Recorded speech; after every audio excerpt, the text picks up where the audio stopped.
Assalamualaikum warahmatullahi wabarakatuh. Perkenalkan kami dari kelompok 12 akan mempresentasikan hasil analisis kami yang berjudul Analisis Kesejahteraan Pekerja Indonesia, Pengaruh UMP dan Garis Kemiskinan Terhadap Rata-Rata Upah.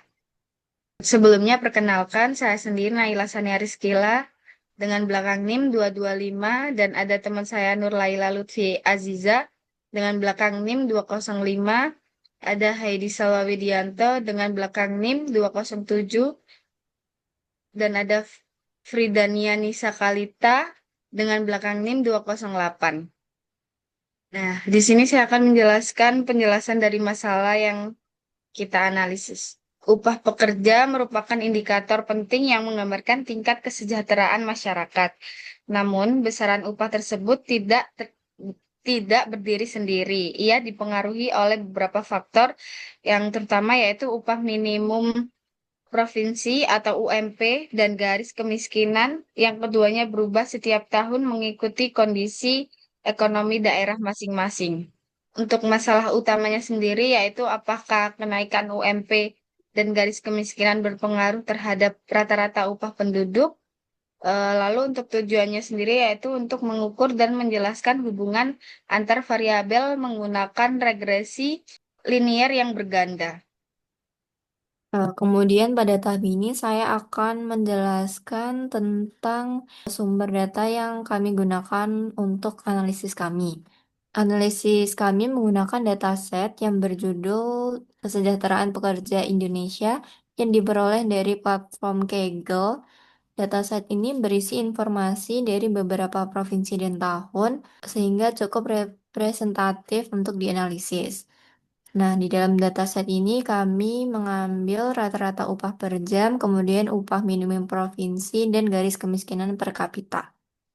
Kemudian tahap analisis yang kami lakukan yaitu yang pertama pre-processing atau pra-promosesan untuk menangani duplikasi, inkonsistensi, dan missing value. Kemudian data setnya digabungkan berdasarkan provinsi dan tahun sehingga menjadi satu set data utuh. Kemudian dilakukan statistik deskriptif untuk mengidentifikasi karakteristik awal dari sebaran atau rata-rata dan standar deviasi. Kemudian dilakukan regresi linear berganda untuk menguji pengaruh UMP dan garis kemiskinan terhadap rata-rata upah. Kemudian dievaluasi dengan model uji T dan uji F atau uji signifikansi dan nilai R-square untuk kekuatan hubungan. Kemudian yang terakhir akan divisualisasi dengan RStudio. Selanjutnya adalah hasil visualisasi. Kami menggunakan dua visualisasi. Yang pertama itu adalah scatter plot 3D dengan bidang regresi berganda. Nah, grafik di samping ini menunjukkan hubungan antara UMP sebagai sumbu X, garis kemiskinan sebagai sumbu Z, dan rata-rata upah sebagai sumbu Y. Titik biru pada grafik ini menunjukkan data asli. Kalau bidang regresi pada grafik yang warna-warni ini itu merupakan nilai hasil prediksi modelnya. Pada grafik scatter plot 3D, titik biru yang menunjukkan data asli itu banyak yang berada di dekat bidang regresi. Ini menunjukkan bahwa model dapat merepresentasikan hubungan antara UMP, garis kemiskinan, dan rata-rata upah dengan cukup baik. Semakin dekat titik dengan bidang regresi, semakin kecil selisih antara nilai sebenarnya dan nilai yang diprediksi. Nah, ini merupakan POV scatter plot 3D dengan bidang regresi berganda POV lainnya. Selanjutnya adalah hasil visualisasi yang kedua. Kami menggunakan plot prediksi versus aktualnya. Nah, grafik ini itu menunjukkan perbandingan antara nilai rata-rata upah yang sebenarnya dengan nilai rata-rata upah yang diprediksi oleh model. Titik biru di pada grafik ini itu menunjukkan perbandingan antara nilai aktual dan nilai prediksi. Kalau untuk garis merahnya merupakan garis referensi Y sama dengan X, yaitu kondisi ketika prediksi model benar-benar sama dengan nilai asli atau kenyataannya. Kesimpulannya, model regresi yang digunakan sudah bekerja dengan baik dalam memprediksi nilai rata-rata upah. Hal ini dibuktikan oleh banyaknya titik-titik biru yang dekat dengan garis merah.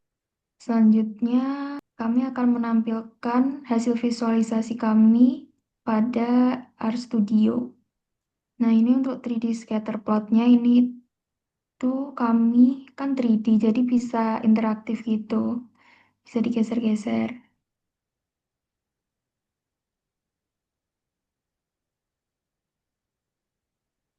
Kalau yang ini plot prediksi bisnis aktualnya. Baik, selanjutnya adalah interpretasi. Yang pertama ada pengaruh UMP sebagai X1-nya. Di sini ia memiliki koefisien UMP sebesar 0,003466 dengan nilai p-value-nya lebih kecil dari 0,05. Arti dari angka-angka ini adalah setiap kenaikan Rp1 UMP akan meningkatkan rata-rata upah pekerja sekitar 0,003 sekian rupiah dengan asumsi variabel lainnya itu tetap. Meskipun angkanya kecil, tetapi ini memiliki arah positif dan signifikan karena p-value-nya lebih kecil dari 0,5. Jadi ini bisa disimpulkan bahwa UMP memang punya pengaruh nyata terhadap upah pekerja. Lalu yang kedua adalah pengaruh garis kemiskinan sebagai X2-nya yang memiliki koefisien 0,020523 dengan p-value yang sama dengan pengaruh UMP yaitu lebih kecil dari 0,05. Yang ini dimana menunjukkan bahwa wilayah yang memiliki garis kemiskinan lebih tinggi itu berarti biaya hidupnya lebih mahal, cenderung memberikan upah yang lebih tinggi kepada daerah tersebut.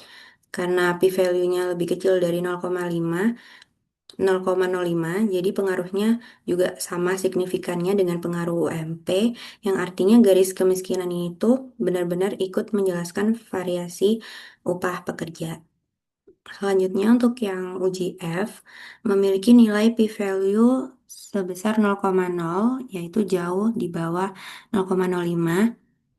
Ini berarti kedua variabel yaitu UMP dan garis kemiskinan itu secara bersama-sama berpengaruh signifikan terhadap rata-rata upah. Dengan kata lain, model regresi ini memang layak digunakan untuk menjelaskan hubungan antara variabel-variabel tersebut.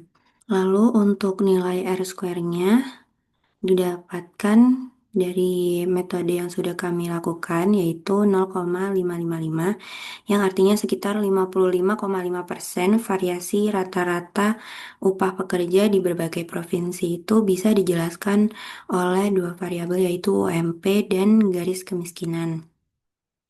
Ini menunjukkan bahwa model regresi itu cukup baik karena lebih dari setengah perubahan upah bisa diterangkan oleh faktor kebijakan upah minimum dan tingkat kebutuhan hidup. Namun untuk sisanya yaitu sebesar 44,5%, variasi ini tidak dijelaskan oleh model. Angka ini wajar karena upah pekerja itu juga dipengaruhi oleh banyak hal seperti sektor industri, pendidikan, lalu juga ada kemampuan pekerja, produktivitas juga mempengaruhi, serta kondisi ekonomi daerah. Jadi untuk secara keseluruhan model ini sudah cukup untuk analisis awal, tetapi masih terbuka ruangnya untuk menambahkan variabel lain jika ingin hasil yang lebih komprehensif. Untuk pesan penutupnya, dengan adanya analisis yang telah kami lakukan, kami mengajak masyarakat dan mahasiswa untuk semakin memahami pentingnya statistik sebagai alat analisis yang membantu melihat fakta secara objektif, menilai fenomena secara lebih akurat, dan mendukung pengambilan keputusan yang lebih tepat dan berbasis data.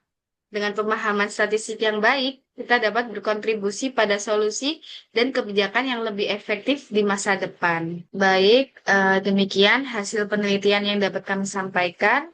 Terima kasih. Wassalamualaikum warahmatullahi wabarakatuh.